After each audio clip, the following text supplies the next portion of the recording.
Vamos a dar la bienvenida al maestro Gabriel Leal. Les leo una pequeña semblanza de él.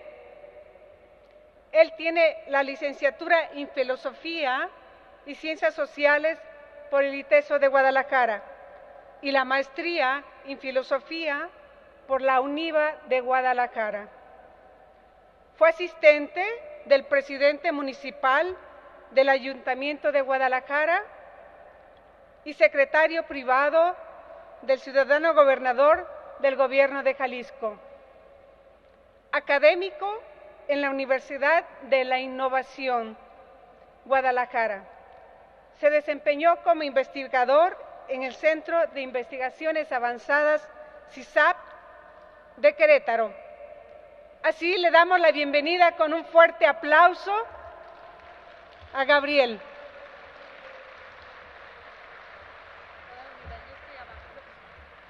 Gracias, Elo. Muy buenos días a todos. Es bello ver los movimientos en la iglesia, pero es más bello ver a la iglesia en movimiento. Me gustaría empezar, por favor, con una reflexión que hacía el IMDOSOC, Instituto Mexicano de Doctrina Social Católica, sobre la iglesia en México. Esta encuesta, que se hizo el año pasado, se llama Creer en México, y habla un poco acerca de cómo es nuestra religiosidad. La encuesta Creer en México nos dice que en México el 86% de la población dice tener una religión, y de ese porcentaje el 92% se dice católica, el 7% no católica y el 1% de otra religión. Es decir, México es un país mayoritariamente católico. Alrededor del 20% de la población encuestada reconoce haber acudido recientemente a prácticas esotéricas, así como limpias, el 9%, lecturas de mano, cartas, café, etcétera, el 5%, trabajos para conseguir empleo, 5%, o amarres amorosos, el 2%. Mientras que más del 50% no cree en alguna forma de vida después de la muerte. No cree la mitad de estos encuestados. Más del 60% manifestaron acudir asiduamente a la oración personal o familiar. Solo el 4% acude a ceremonias religiosas con la misma frecuencia, diaria. Y apenas el 35% ir a misa o al culto una vez por semana. 35%. El 55% de los encuestados cree que es completamente inaceptable tener varias parejas sexuales al mismo tiempo, o que se contraten servicios sexuales con una prostituta, el 44%. Pero el 45% cree que es medianamente justificable que una persona se prostituya. El 41% de la población encuestada está de acuerdo con que el aborto debe de aplicarse, siempre y cuando la salud de la madre esté en peligro. El 37% cuando se sabe que el bebé tiene una enfermedad incurable, y el 33% cuando el resultado del embarazo es a causa de una violación. Y el 38% considera que este último caso nunca debe de permitirse el aborto. Es decir, hay entre los creyentes mucha aceptación del tema del aborto. Más del 50% de los y las encuestadas estaría muy de acuerdo en aplicar la pena de muerte a un secuestrador, 50%, que ha asesinado o mutilado a sus víctimas, o a un violador de menores, el 57%, a un asesino, el 52%, o a un narcotraficante, el 43%. En ambos casos, el aborto y la pena de muerte, la población católica demuestra mayor aceptación que la población no católica encuestada. Al igual que en el tema de la eutanasia, el 44% considera aceptable en situaciones incurables, crónicas, degenerativas o dolorosas. El 94% de la población religiosa manifiesta que no participa en ninguna organización social, y el 5% de los que sí participa, el 34% lo hace en un grupo de la iglesia. Es decir, vemos un gran divorcio en nuestro país entre ser católico y ser de vida cristiana. ¿Por qué hay esta diferencia? ¿Cuál es esta causa de esta descristianización? ¿Por qué en el país en el que se aparece la morenita, por qué en un país que es mayoritariamente cristiano, parece que el cristianismo no tiene nada que ver con nuestra vida? ¿Por qué en el país de la morenita? Es el país del narcotráfico, el país del asesinato, el país de la violencia. Tenemos varios lamentables, lo veíamos el día de ayer en alguna de las presentaciones, primeros lugares de verdad desastrosos, que nos dice cómo este es el país de los católicos. Es que los católicos no hemos hecho que el alma de nuestra patria sea profundamente cristiana. Parece que hay una disociación, una causa de la descristianización. Graham Greene, un interesante poeta inglés, vino a México más o menos en los años 30 y después de recorrer algún tiempo algunas ciudades del sureste, decía una frase que era lapidaria. Decía Greene: México es el país en el que se pierde la esperanza. En México no puede haber esperanza. ¿Y por qué pasa esto? Una de las razones es que pareciera que somos cristianos, los que somos cristianos, que vamos a misa, pues sí, vamos a misa, algunas veces participamos en los actos litúrgicos, leemos, pero salimos de la iglesia y pasamos como a otra vida, ¿no? O sea, una es la vida de los domingos, incluso de la oración personal, vamos a hacer oración personal, pero después cuando vamos al trabajo, cuando tenemos relaciones con nuestras familias, en nuestra vida matrimonial, en nuestra vida familiar, en nuestra vida de amigos, el cristianismo no tiene nada ahí que decir. El cristianismo es una cosa aparte. Entonces, pareciera como que somos dos personas en una. Vivimos una disociación personal. Y el cristianismo, entonces, es un tema como de los curas, ¿no? Incluso, cuando nos referimos a la iglesia, pensamos en los curas. Y cuando en los medios de comunicación, los curas. El Papa Francisco advierte un poco de esto. Y decía el Papa Francisco que el clericalismo es un peligro que amenaza al pueblo de Dios. ¿Por qué? Porque si nosotros pensamos en nuestra participación en la iglesia, pensamos pues en que tenemos que ser monaguillos, tenemos que participar de alguna manera en la vida de la parroquia, y no pasamos muchas veces de esto, o vamos detrás de los curas. Decía un amigo español que en España siempre se va detrás de un cura, ya sea con una vela o con un fusil, pero todo español va detrás de un cura.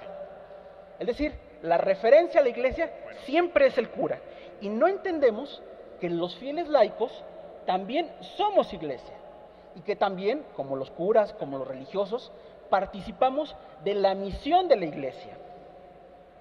En la encíclica Lumen Gentium, bueno, esta es una constitución del Concilio Vaticano II, nos decía el concilio un acercamiento a quienes somos los laicos. Y, permítanme decirlo, es un acercamiento todavía un poco limitado.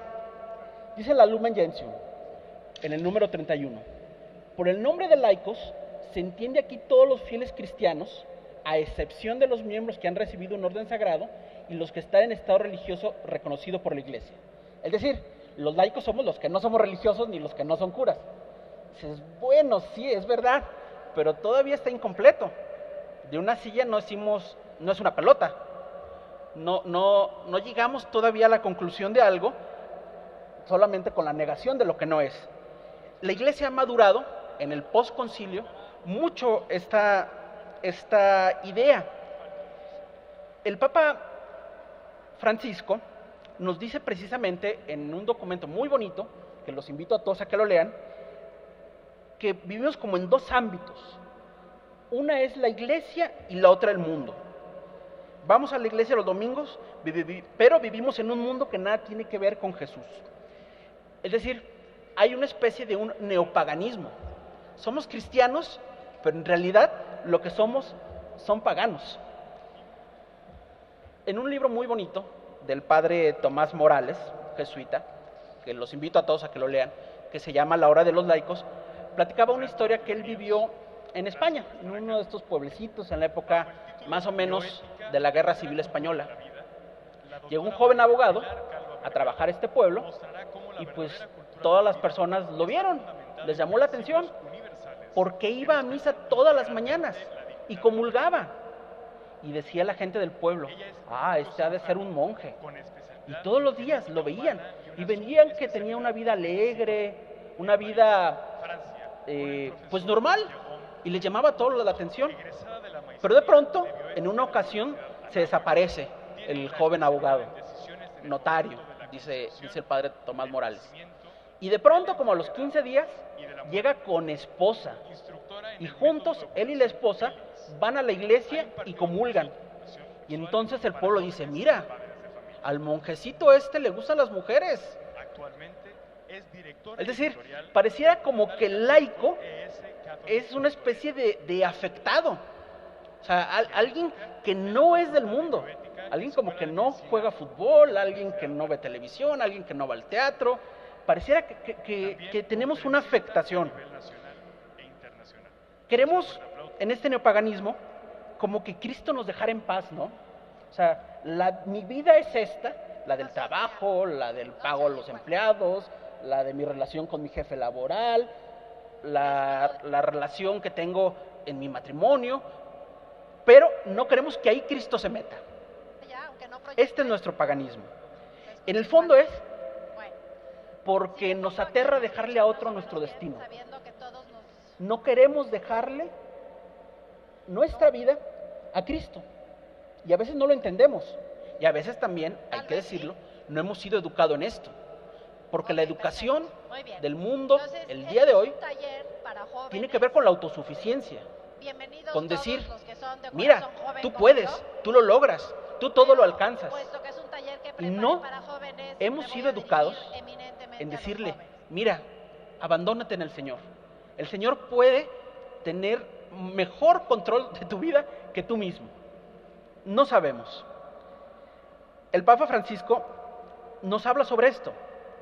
Nos dice el Papa, el laico debe de primeriar para hacerse prójimo, con una especial atención a las periferias existenciales. Entendemos la misión de los religiosos, entendemos la misión de los curas, pero ¿cuál es la de los laicos? Los laicos también tenemos que participar en la misión. Y esta misión en la que tenemos que participar los laicos es tan importante como la que tienen los curas, ¿eh? Y es precisamente en los ámbitos seculares, donde no participan los curas y los religiosos, en donde tenemos que participar. Es decir, la misión de los laicos es ser testigos de Cristo en estos ámbitos, en el ámbito laboral, en el ámbito familiar, en el ámbito de la cultura, en el ámbito de la política. Un espacio pareciera que es incompatible. Pero, ¿cuál es el papel de los cristianos en estos lugares? Les platico una historia de la Madre Teresa de Calcuta. Cuando alguna vez estaba en Calcuta la Beata Teresa, estaba muy atareada atendiendo a los pobres, dándoles de comer, curándoles las heridas.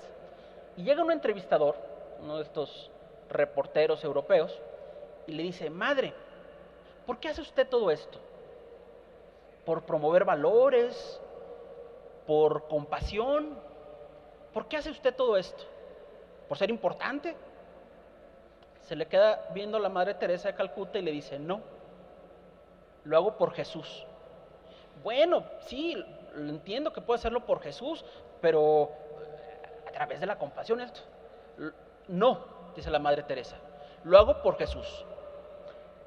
Pongo este ejemplo de la Madre Teresa para dar a entender que nuestra misión entonces no es solo de defender ciertas compasiones, de ciertos valores, de promover un tipo de comportamiento, sino que nuestra misión en el mundo es ser testigos de Cristo, así como lo hizo la Madre Teresa de Calcuta. Veamos, por ejemplo, la literatura mexicana, pensemos en Juan Rulfo, en Carlos Fuentes, pensemos en los medios de comunicación, los programas de comedia, incluso ahora en las redes sociales, en Twitter, en Facebook, cómo es tratado el laico católico. Es dibujado, es una caricatura, es alguien como que vive en el agobio en el cual no permite la libertad. Y precisamente la Iglesia nos muestra que los laicos podemos ser testigos de Cristo en la libertad, siendo nosotros mismos, siendo buenos profesionistas, siendo buenos trabajadores, hijos de casa, esposos. Precisamente el día de mañana, en Roma, el Papa va a declarar santos, va a canonizar a un matrimonio, a la familia Martin, que son los padres de Teresita de Lisieux. Él era un relojero que tenía 4 hijas, ella era una bordadora. ¿Qué de extraordinario hicieron? Ser fieles cristianos en esa vida, en el matrimonio, en el trabajo, en la educación de los hijos, en la participación en la iglesia, en la participación con los más pobres. ¿Cuál es entonces el origen de esta afectación que les decía hace un momento? De esta manera en la que hemos sido desdibujados. El Papa Benedicto XVI, un hombre sabio y santo, da en el clavo en un documento que nos presentó hace un par de años, que se llama Deus Caritas Est. Empezando en el número 1, tiene la respuesta a esta situación, la respuesta al origen del problema y cuál es la solución, las dos cosas. Dice el Papa Benedicto: no se comienza a ser cristiano por una decisión ética o por una gran idea, sino por el encuentro con un acontecimiento, con una persona que da un nuevo horizonte a la vida y con ello una orientación decisiva. Es decir, nuestro cristianismo no es solo una pretensión ética, no es solo ser buenos, eso lo puede hacer cualquiera, un maometano, un budista, y qué bueno que sean buenas personas. Yo creo que es un punto de comunicación interesante. No es solamente por ideas, por un conjunto de doctrina. Somos cristianos porque hemos tenido un encuentro en nuestra vida, porque ha habido un acontecimiento, porque alguien, no una idea, no una doctrina, no una serie de condiciones morales, se han irrumpido en nuestras vidas. Por más que nosotros podemos buscar el bien, la verdad, la belleza, esto se nos ha presentado. Al igual que los apóstoles en Galilea, al igual que Andrés, que Pedro, que Juan, Cristo se nos ha irrumpido. Hemos tenido un encuentro con el Señor. Y los cristianos tenemos que ser partícipes de este encuentro. Este es el quid de nuestro cristianismo, el encuentro con alguien. ¿Por qué participamos en un movimiento? ¿Porque nos caen bien nuestros amigos? ¿Por qué participamos? Participamos en un movimiento porque al fundador de tu movimiento, de mi movimiento, Cristo a través del Espíritu Santo nos ha dado un personal carisma para vivir este encuentro que nos ha primeriado. A través del carisma, a través de nuestro fundador, de nuestra fundadora, Cristo se nos hace presentes en una comunidad, pero no para que la tengamos como dice el Evangelio, un tesoro escondido, encerrado, sino para que salgamos, para que lo compartamos. Si nos quedamos solamente en la autorreferencialidad de nuestro movimiento, si nos quedamos solamente en una fe intimista, que no tiene nada que ver con el mundo, con el resto de mi vida, entonces algo está fallando. Y aquí me gustaría cuestionar a cada uno de los que participamos en los movimientos. En marzo pasado, el Papa Francisco da una audiencia a quienes participamos en el movimiento de Comunión y Liberación. Y el Papa nos hacía un regaño, que quiero hacérselos partícipes, porque son bonitos los regaños compartidos.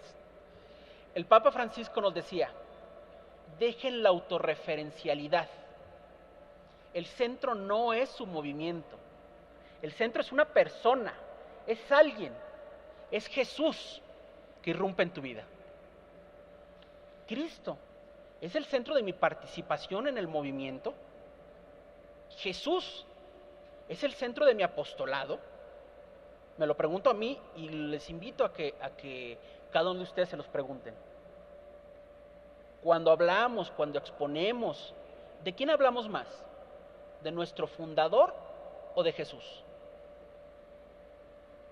Esto es el testimonio, ser testigos de Jesús, no ser referentes nuestros. Y fíjense, para hablar del testimonio de los cristianos, muchas veces caemos en esto que está señalando el Papa Benedicto XVI. Creemos que el testimonio cristiano solamente tiene que ver con la coherencia moral, y no. Cuando nos referimos a la coherencia moral, damos testimonio de nosotros mismos. Les queremos decir a veces al mundo, miren, qué bueno soy. Nos ponemos como el fariseo que se sienta hasta adelante en la iglesia. Cuando somos testigos de Cristo, así como Juan, pedimos disminuir para que Él crezca. En nuestra naturaleza, en nuestra humanidad, Cristo tiene que hacerse presente. Y esto no es iniciativa nuestra. Esto es iniciativa de Jesús. Entonces, la fe no es una teoría, una doctrina, un conjunto de valores. La fe es un acontecimiento irreductible, es alguien, es una persona viva. La fe no es un anuncio informativo sobre quién fue Jesús. Es el hecho del que somos testigos, tú y yo, el que podemos tocar, el que podemos comer, el que podemos sentir. Entonces, la vida no nace tampoco de las estructuras de una organización. Lo que importa no es la organización, sino la vida que hacemos en Jesús. Hace algunos días me platicaba una amiga aquí presente que estaban organizando la pastoral juvenil de su diócesis, y en esta organización querían hacer una reunión con todos los líderes de todas las parroquias de la pastoral juvenil. Y la discusión principal se centró en, ¿vamos a tener misa o no vamos a tener misa? Y muchos de estos jóvenes, tristemente, querían que no hubiera misa. ¿Por qué? Porque tenemos muchas cosas que planear. Tenemos que hacer nuestro plan, tenemos que hacer nuestro programa, nuestra línea de acción. Creemos que somos nosotros quienes hacemos la iglesia y no el Señor. Si nosotros no nos reunimos para orar, donde 2 o 3 se reúnan en mi nombre, si nosotros no nos acompañamos en la vida cristiana, si nosotros no somos testigos de Jesús con los demás, entonces esto es un cotorreo. Nos la pasaremos muy bien, muy bonito, llevaremos muchos camiones a nuestros eventos, saldrán muchas fotos de nuestros eventos en los periódicos, nos la pasaremos bien chévere, pero no estará Jesús presente. Seremos nosotros. El Papa Juan Pablo I tenía una frase muy interesante. En un mes que fue Papa, fue una gran riqueza para la Iglesia. Reflexionando sobre esto, decía el Papa: la Iglesia que busca decirse moderna ha cambiado el asombro del inicio por reglas. Es decir, ya no es este acontecimiento primario, el del encuentro con Cristo, el centro de nuestra actividad. Son las reglas, es la organización, es nuestro grupo, es nuestra autorreferencialidad. Ya no somos capaces de reconocernos instrumentos del Señor. Así como la historia aquel del burrito con el que entra Jesús el domingo de Ramos, creemos que el burrito es más que el Señor que porta, ¿no? Creemos que valemos más. Entonces, ¿cómo se puede adquirir la forma de Cristo en el estado laical? Ya hemos dicho entonces que lo importante es ser cristiano. Las labores que desarrollamos en el cómo ser cristiano es lo secundario. Pero primero es tener la forma de Cristo. ¿Qué es esto de la forma? Esto es algo muy filosófico. Cuando el escultor quiere hacer una obra, tiene la idea, la mujer o el personaje que quiere esculpir, y lo hace. Esto es lo que se le llama la causa formal. Ser cristianos es ser como la pieza del mármol del escultor. Es dejar que Cristo nos moldee. ¿Cómo? Como Él quiera. Y esta es la mayor libertad que podemos tener. La libertad de los hijos de Dios. Sabemos que en manos del Padre nosotros podemos ser buenos instrumentos. Entonces, la cuestión eminente de la realidad cristiana no es ser laico o no laico, sino este acontecer de la criatura nueva, como le llama el apóstol Santiago, o del nacimiento nuevo, para usar las palabras del apóstol Juan. Y a este hombre nuevo se le pueden confiar tareas y funciones distintas. Pero este es el fondo. La acción es un problema secundario. Uno de los teólogos más importantes del siglo XX, Hans von Balthasar, decía que no solamente es una cuestión de un hacer, de qué nos toca hacer en la iglesia, sino de un vínculo de amor. Dice Balthasar, solo el vínculo del amor introduce en un estado de consagración. Es decir, cómo Dios nos llama al amor en nuestra vida particular. Igual a los curas, Si el cura solamente cree que es una labor, y a veces así lo creemos, hasta no les ha pasado que a algún seminarista le dicen, oye, ¿tú cuándo te recibes? Como si fuera a terminar una carrera universitaria para luego irse a trabajar. Si el religioso o el laico o el consagrado no hace precisamente este vínculo de amor, entonces todo quedará en un trabajo y no en este vínculo de amor. Entonces, la misión que cada uno nos da el Señor no se identifica con el Estado, sino que es eminentemente personal. Y esto hay que irlo descubriendo, hay que preguntarlo. Precisamente, el sacerdote, lo dice San Ignacio de Loyola, vive de la Eucaristía del Señor, como todos los cristianos, y ostenta la intención del Padre de entregar a su Hijo por nosotros, y por tanto, la necesidad de obedecer al Hijo que nos pide tomad y bebed. El Señor le pide a los religiosos que hagan del misterio de la Eucaristía el centro de su consagración. A los religiosos buscan su propia salvación y más buscan ayudar a las ánimas. A nosotros los laicos, gestionar los dones de la buena creación del Padre a la luz del Hijo y del Espíritu Santo. Es decir, participamos de la misión trinitaria. Como todos los cristianos, y más, recibe testimonio de una forma no prevista, dejada al juego imprevisible de las leyes de este mundo y de la libertad humana bajo el cuidado de la providencia divina. Y el matrimonio, esta es una consagración especial, porque no son solamente simples laicos.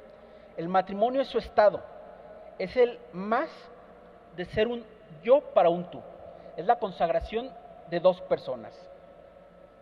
El Papa Juan Pablo II, San Juan Pablo II, tiene un documento que me parece importantísimo en esta reflexión. Después de un sínodo, como el que está viendo ahorita sobre la familia, hizo un sínodo por ahí del finales de los 80 sobre la misión de los laicos. Fue muy interesante. Y el Papa Juan Pablo II, en Christi Fidelis Laici, nos señaló que a los laicos nos corresponden tres áreas. Una, la política. Segundo, la educación. Y tercero, la cultura. Y nos dice el Santo Padre que si no se evangeliza la cultura, lo que se haga en las otras dos, la educación y la política, pues entonces no va a salir demasiado bien. El Papa Francisco, en este documento que les mencionaba hace un momento, la Evangelii Gaudium, habla precisamente de una renovación de la Iglesia centrada en la evangelización, que a todos nos corresponde. El Papa Francisco nos invita a que salgamos, a que ser partícipes de esta misión. Y la evangelización es tarea de todo el pueblo de Dios.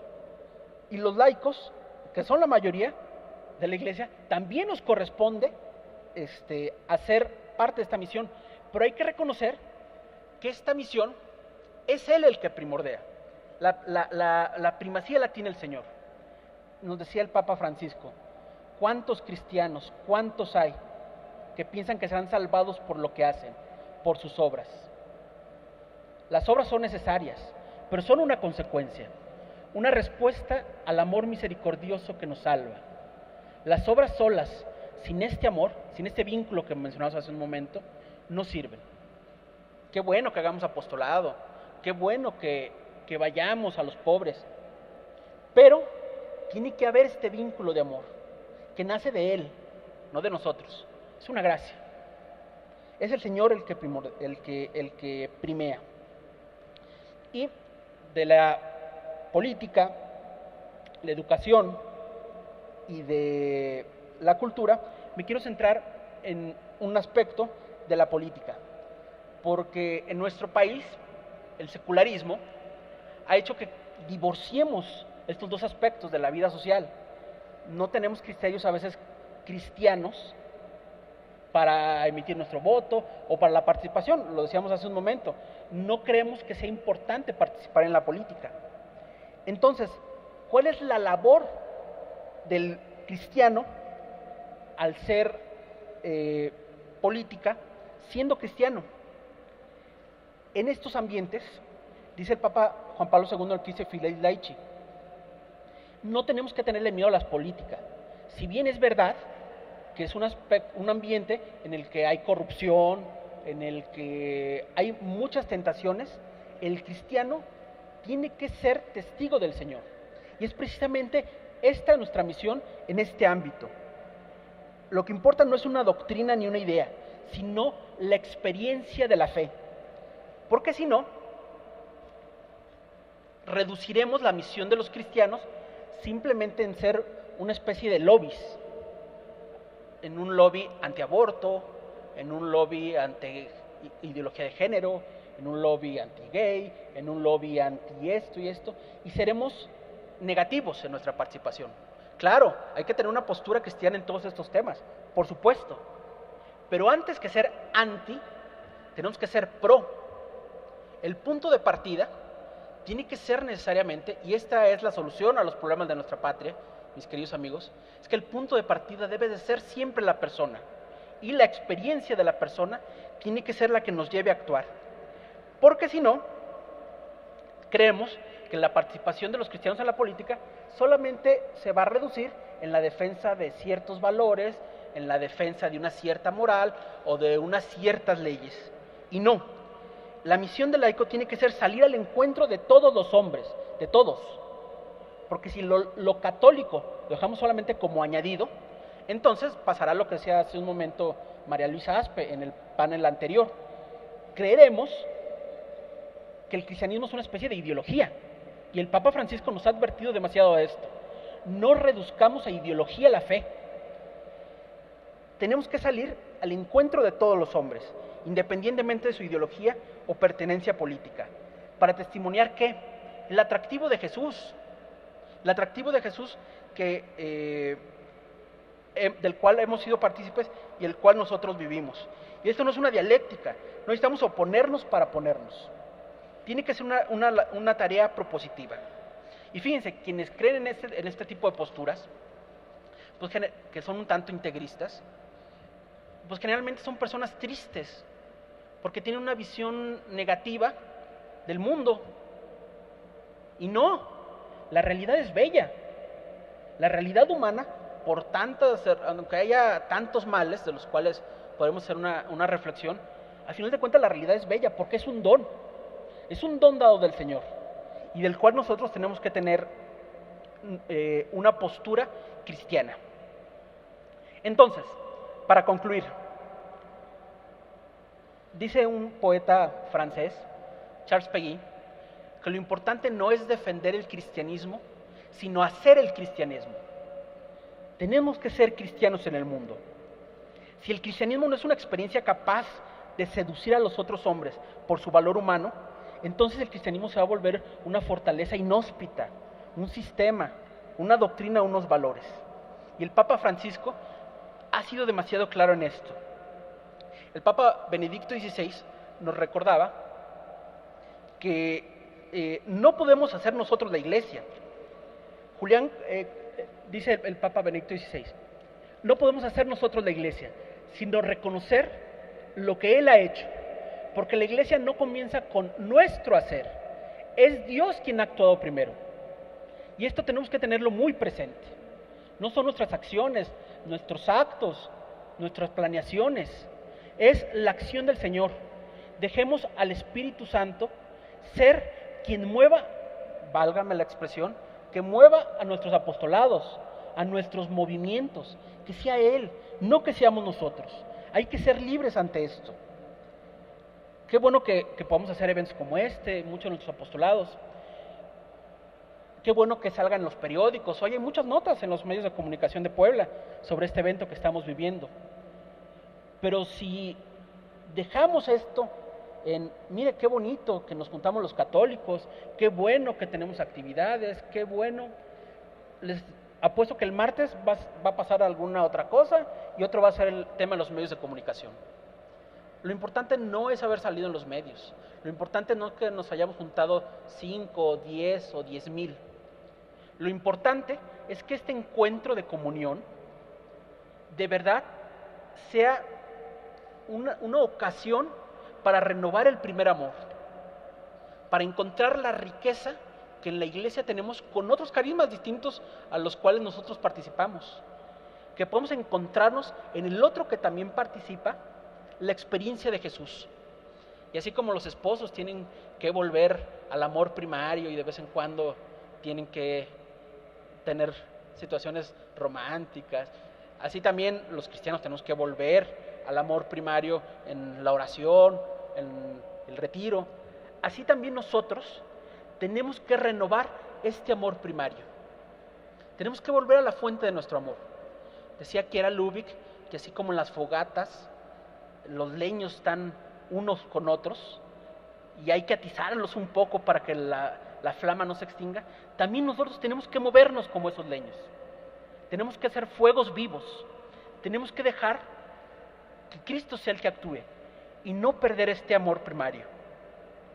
Porque si no nos volveremos cristianos rutinarios. El mismo Papa Benedicto XVI decía que un agnóstico en búsqueda puede estar más cerca de Dios que un cristiano rutinario. Un ateo que está en búsqueda puede estar más cerca de Dios que nosotros, porque nosotros nos podemos mover en nuestras actividades y fíjense qué pasa. Nos movemos en nuestras actividades y tenemos tantos planes que luego nos alejamos poco a poco de los sacramentos. Lo digo como experiencia, y una experiencia un poco dolorosa. Nos alejamos poco a poco de la confesión y después de la comunión. Eso sí, pero somos muy activistas. Y todos los domingos estamos y participamos y movemos y somos los grandes líderes, pero no damos testimonio del Señor. Es por eso que si nosotros nos dedicamos solamente a la organización y no a dar testimonio, lo que podamos hacer en la política, en la educación, todo eso caerá. Porque no, como la parábola, no estará en tierra firme, estará en tierra blanda y caerá, como los castillos de naipes. La única manera de construir es construir sobre la roca firme, es construir sobre el Señor. Y nosotros nos podemos preguntar, ¿por qué cada vez hay menos vocaciones? ¿Por qué cada vez los jóvenes quieren participar menos en nuestros apostolados? ¿Por qué cada vez para los jóvenes ser cristiano no es atractivo? Si el cristianismo no deja de ser atractivo, Jesús tiene el mismo atractivo que lo tuvo para los apóstoles. Nosotros lo hemos vivido. Es quizás porque no hemos dado el testimonio adecuado. Es quizás que nuestro testimonio es pobre. Es quizás porque el testimonio, en vez de dar testimonio de este acontecimiento, damos testimonio de nosotros mismos. Y esto cae. El jesuita Antonio Spadaro, quien es director de una revista muy interesante, la Civiltà Católica, tiene una referencia muy interesante a cómo ha sido el apostolado del Papa Francisco. Y él dice sobre el Papa Francisco que hay dos formas de entender a la Iglesia. Una es la concepción de la Iglesia Faro, que en medio de la tormenta inmóvil lanza su luz y defiende principios claros. La otra es de una iglesia que se dispersa en numerosas antorchas, que sale, que lleva la luz ahí a donde el hombre está, que incluso lo acompaña al hombre cuando naufraga. Esta es la iglesia del Papa Francisco y también la del Papa Benedicto XVI. Es la iglesia del pensamiento incompleto, que no ofrece un sistema cerrado de valores y de doctrina como única respuesta, sino que se deja provocar por la realidad. Y en esto no hay nada de relativismo, es consecuencia de entender la verdad como relación. Es decir, no tengamos miedo a salir, nos dice el Papa Francisco, porque tenemos que ser como hospital en campaña. Tenemos que ir a las heridas de los hombres.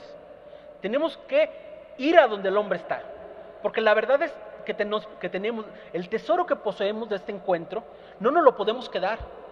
es una llamada para todos los hombres, y una llamada tan atractiva que puede cambiar vidas, que puede cambiar situaciones de injusticia, que puede cambiar a países enteros, a civilizaciones enteras. Nosotros vivimos en un país que sufre por las injusticias, por la violencia, por el dolor, por el aborto, tantas y tantas cosas por las que sufre nuestra patria. La respuesta que tenemos que dar los laicos, la respuesta que tenemos que dar la Iglesia, es que este acontecimiento primario, este amor del que he sido partícipe, que ha transformado mi vida, también puede transformar la vida de los otros hombres. La vida de los hombres en soledad, que viaja a diario en metro, que anda en las redes sociales, que está en el Facebook, que está en nuestro salón de clases, que está en nuestras fábricas. De este hombre que el mundo pareciera decirle que no hay sentido, queremos decirle, sí, la realidad tiene un sentido, y un sentido bello. A pesar de los dolores, a pesar de las frustraciones, a pesar de todas estas cosas que nos acontecen día a día, hay algo bello, algo que le da sentido a la realidad, que le da trascendencia a tu vida, porque también le ha dado trascendencia a la mía.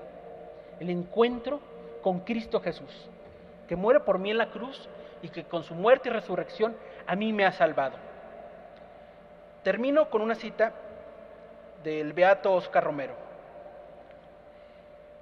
Decía el beato Óscar Romero en una homilía en noviembre del 77: el cristianismo no es un conjunto de verdades que hay que creer, de leyes que hay que cumplir, de prohibiciones, porque así resulta repugnante, y yo diría poco atractivo.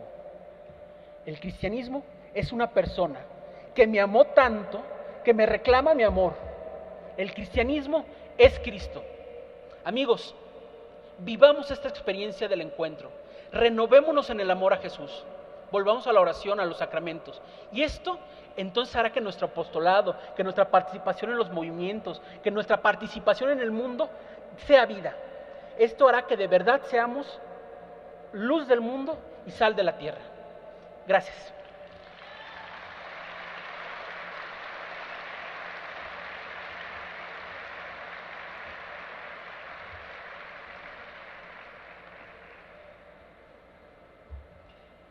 Agradecemos, y otro aplauso, por favor, al maestro Gabriel Leal, que nos ha cuestionado, nos ha hecho un llamado a aquello que Jesús, que Dios nos pide como laicos, ¿verdad? Para esta misión, esta vocación a la que estamos llamados.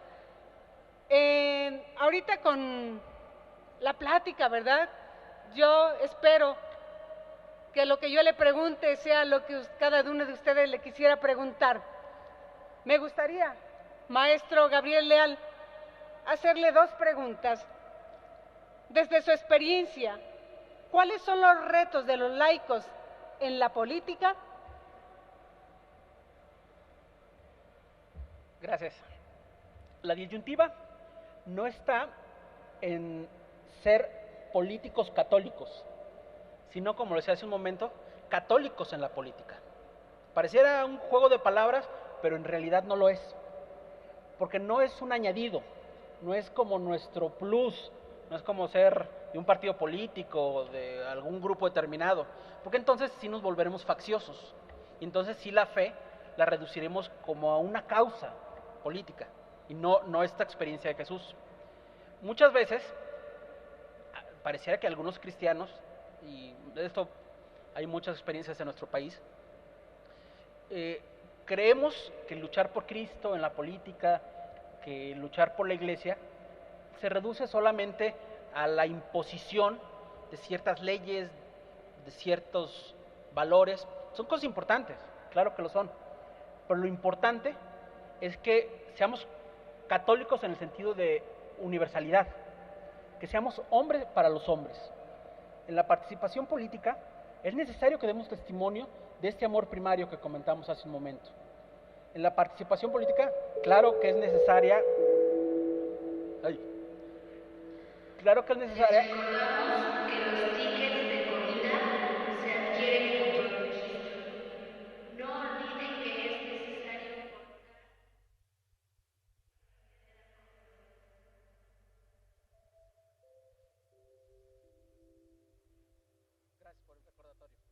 Gracias. Les decía, sí es importante que haya políticos que sean honestos, que sean capaces, pero lo importante de nuestro testimonio como católicos en la política es de que seamos testigos de la misericordia, la que nos ha llamado la Iglesia en este año que va a iniciar por iniciativa del Papa Francisco. Si somos testigos de la misericordia en la política, podemos ir hacia los otros hombres, en especial hacia los más pobres, y podemos cambiar la óptica de los problemas de nuestro país.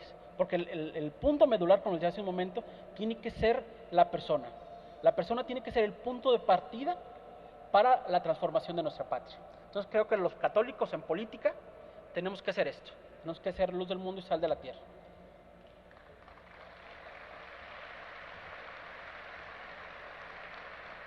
Gracias por su respuesta. También usted mencionaba, ¿verdad?, las áreas a las que estamos llamados. Una de estas áreas es la política. La otra pregunta es, desde su experiencia, ¿cuáles son los retos de los laicos en la educación? Muchas gracias. Muchas veces quienes participamos en instituciones educativas que decimos que son católicas, muchas veces somos buenos para promover valores.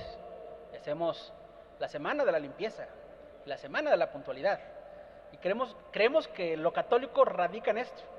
Hace poco me tocó ir a la inauguración de un colegio que se decía católico, y les pregunté, ¿dónde está lo católico del colegio?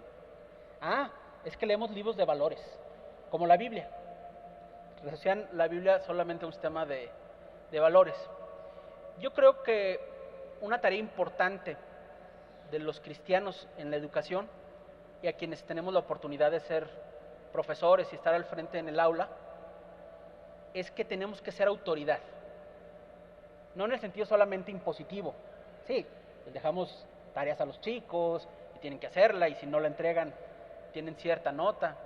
No solamente en ese sentido, sino de que este encuentro, que esto que nos ha a nosotros transformado la vida, tenemos que llevarlo en el aula. Y tenemos que ser autogestores, tenemos que ser gestores de una sociedad diferente a través de esta autoridad. Si nosotros, con nuestro testimonio, nuestras palabras, con nuestro interés por nuestros alumnos, hacemos que la clase no solamente sea de contenidos, sino de una experiencia de vida, entonces esto saldrá importante. Porque si solamente lo dejamos en contenidos, ahora que está de moda la educación en competencias, si solamente lo reducimos a este aspecto, y si no es la educación una experiencia humana, una introducción a la totalidad de la realidad, si no hacemos que la educación sea esta experiencia, entonces estaremos reduciendo todas las oportunidades que podemos gestar con los chicos. Entonces, creo que una de las misiones de los laicos en la educación es ser autoridades creíbles. Decía San Juan Pablo II, el mundo está cansado de maestros y necesita testigos. Creo que esto hay que llevarlo a nuestras aulas y a nuestras instituciones educativas.